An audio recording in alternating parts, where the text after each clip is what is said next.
Alright, so what's going on, people of YouTube? This is Masculinish coming back with part 2 of the 3-part series where I teach you guys the best settings and the stuff that I do before I upload a video to YouTube. In the last video we talked about video game capture, which I used the video game capture HD, the Elgato, and I use the Elgato Game Capture HD software. So you can click on the annotation that is appearing now to watch that first video. Now we're going to be talking about video editing.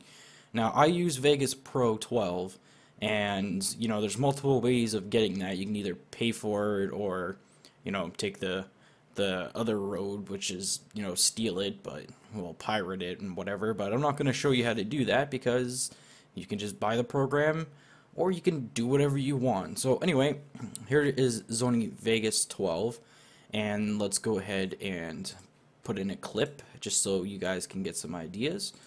So I'm just gonna drag in, let's see, Titanfall. I'll just drag in Titanfall. This is a video I already uploaded. You can check it out on my channel. Okay, so now I'm just going to drag it down. It's going to be, I'll make it about that long. So, as you can see down here, it is rendering the audio. It's already, you can play the audio already, but this is building the peaks. So once the peaks are done, you see that it appears up here, and then you can see your video. So if I play this video, and that's basically what happens. So now you ask me, after you're done editing your video, how do you render it? So basically what you do is you go to File and then Render As. Also, it's very important that you save as. You save your content first, name it whatever. Just make sure you don't get rid of the VEG, because then it doesn't know what file it is. So we'll save it as, okay, that's what I'm going to save it as. I'm not actually going to save it, but that's what you have to do. Just make sure you save all your projects. Every time you put in something, a form of piece of work, you put it in a file, like a music track or something like that. Just make sure you save your work, because sometimes the rendering does screw up and Sony Vegas will force close. But that's just for precaution. So anyway, when you're ready to render, you click Render As. And when you click Render As, it'll bring up this window where it will bring up all these nifty things. See, right now I have a favorites, but if I get rid of my favorites, it'll be all this crazy crap right here, all these different render options. Now, the best render settings that I will give you guys is if you go down to, you click on Main Concept AVC /AAC. This will be MP4 format. Now you can see they have Sony Tablet 1080p, Sony Tablet 720p, and so on and so forth, all these Apple stuff. But if you scroll down a little bit, you will see Internet HD 1080p or Internet HD 720p. Now I recommend choosing Internet HD 720p because of what I said in the last video. YouTube you can upload 1080p videos to YouTube and YouTube will render it, but you're compromising your hard drive space for a 1080p video when you can just render it in 720p and get the same amount of quality and just upload that to YouTube. So this is what you want to click on. Now we're going to get into something a little more technical. It says customize template. Okay, so now this is basically what you can do. You can set these to the favorites by hitting the stars. After you customize it, it will make a new one, and my new one is called Internet HD 720p with Boost. Now you'll find out what with Boost means. So if I hit Customize tab, Template, it'll say you can name the template Internet HD 720p, use this setting to create an MP4 EVC /AAC file for progressive internet downloads. Now, what I recommend you doing is making sure that the frame size is HD 720p 1280 by 720, which is the best.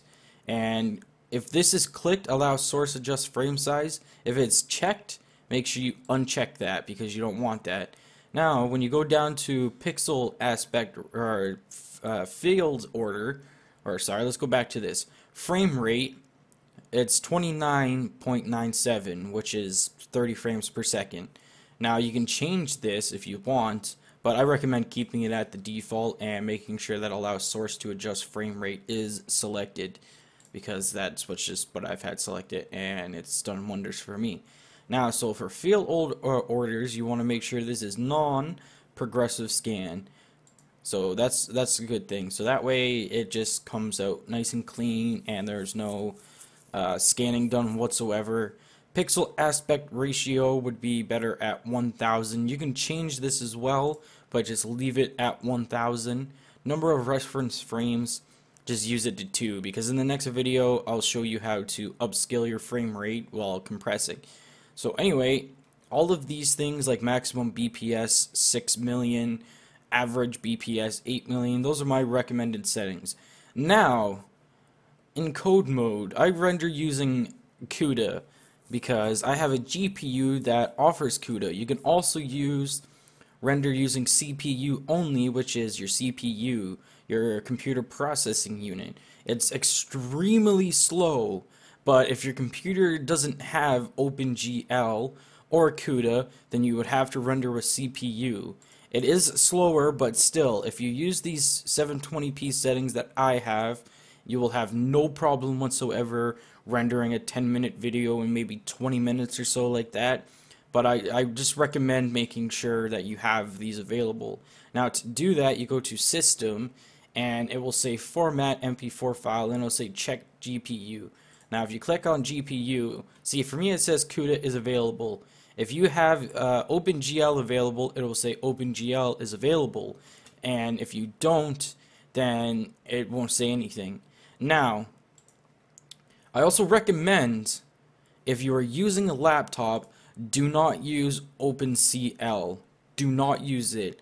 Laptop OpenCL is completely different between a desktop CPU, or OpenCL. OpenCL uses your graphics processing unit, which is your GPU.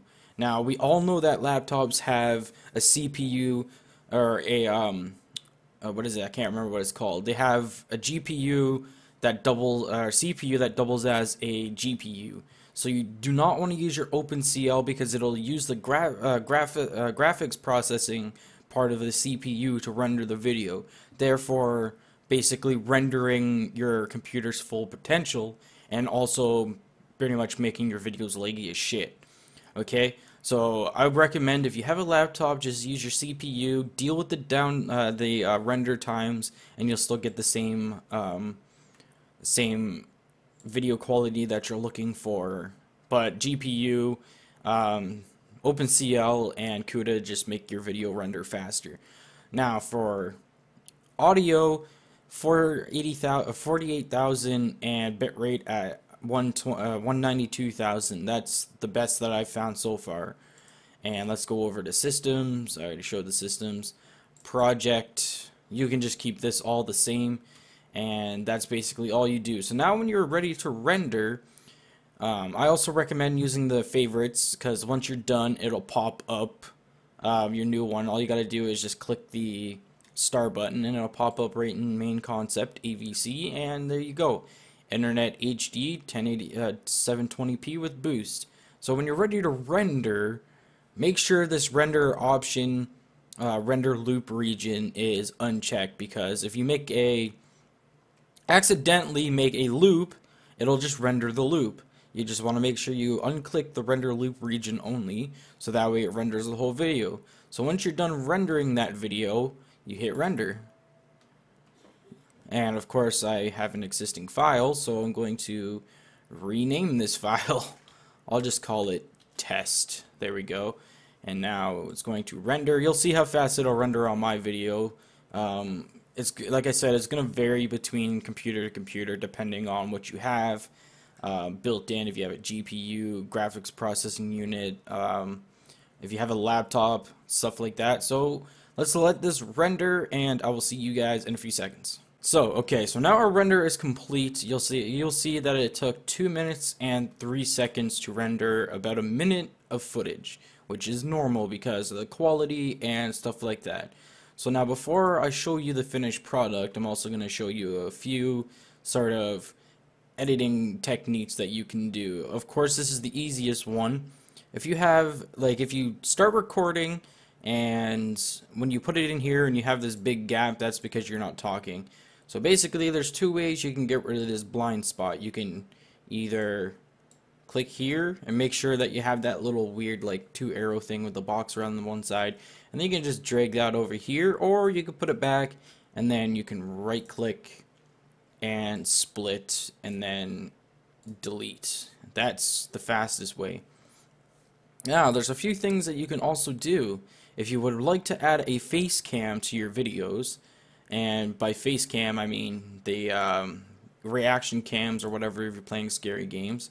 Let's go get another video real quick, just something that's short. I'll just, no, I can't use that one.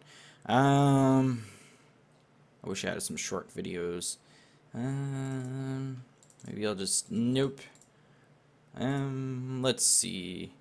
I need a short video. Properties. Oh, there we go. That's a short video. Okay, so I'm just going to bring this in. And basically, if you want to do a reaction cam, you can see this little like weird track motion button here. You click on this and then, you know, move it out of the way of the screen, whatever. I recommend you let the game play a little bit. Well, here, put the game over here, and then you go to the corner, wait for the circle, and you shrink it, and say you want to put it down in the corner. And that is your reaction cam. Now if you want to get more technical, if you record, say, with a video camera like I do, and you get the widescreen format, and you want to get rid of some space on your camera, so you kind of want to shrink it. See, watch, you put this back up here, and let's say your face is in the very middle of this frame. Okay, now you want to click the little weird looking like thing right here. Not sure what to call it, but it's event pan and crop. So you click on this and then you pull it up, and then basically all you have to do is drag the sides in, and you will get rid of some of the non-needed space in the frame that you're not in. Or if you have, say, like a, I don't know, a cat or something, and it's taking a shit in the background and you want to get rid of it, that's how you would do that. And then you can just go ahead and put it down in the corner, and there you go. And if you want to add some cool little effects, you can add a 2D glow, which will put a black sort of thing in the background, and you can also add a 2D glow, which will change the color. I don't really recommend using this one because it's weird, but then you can just say, oh, I want to make it red. So there you go.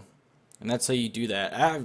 Just remember, though, once you do this, you won't be able to move the frame anymore. You'll just be moving this weird color thing. So, and if that happens, you go back up here and you undo track motion change until you can actually move the clip itself. See, there you go. And then you put it down there, or wherever the heck you want to put it, and then you put it down here. Yep, there we go. And then 2D shadow and your 2D glow, and we'll put that back to, we'll put that to some kind of red color. So there you go. So what it will look like is, I'm just going to turn on the volume on these. This is what it will look like. So you can see right now it's just not showing anything right now. Let's skip ahead a little bit. See, there you go. You basically have one video playing in another video. So this would be your reaction cam, and this will be your main footage. And to sync up audio, which is also pretty easy, you have your little thingies here, and you just kind of pick a point. I'm gonna pick this point right here because that's where I say hello, and I'm gonna pick that point, and then you just drag it to, let's say this point is the voice on the main video itself. So we just line that up, play with it a few times, and then once you get it right, it'll sync up. And then I also recommend after you do that, you turn down the cam videos, audio all the way down to, and then use your good quality video that you recorded with the Elgato Game Capture. Okay, so now that we're done with all this is just the basics. I might get into some advanced stuff later if you guys want to know, but that's just the simple and basic thing. So after that's all done, we're going to go look at our video. So here's our test video. I'm going to put it up. So there's the final product after we rendered it. I was hoping to get some gameplay in this, but I guess not. But as you can see, it still looks pretty damn good, right? And it looks like I'm just playing it on a TV, which is amazing. So it's simple stuff, and it's not hard at all. And hopefully you have found this video some of knowledge to you. And if you did, make sure you hit that like button below. What I would love even more is if you hit the big red subscribe button. And part 3 will be out sometime today as the other 2 parts. And I really hope you guys enjoyed this video, and I will see you guys in the next video. Take it easy.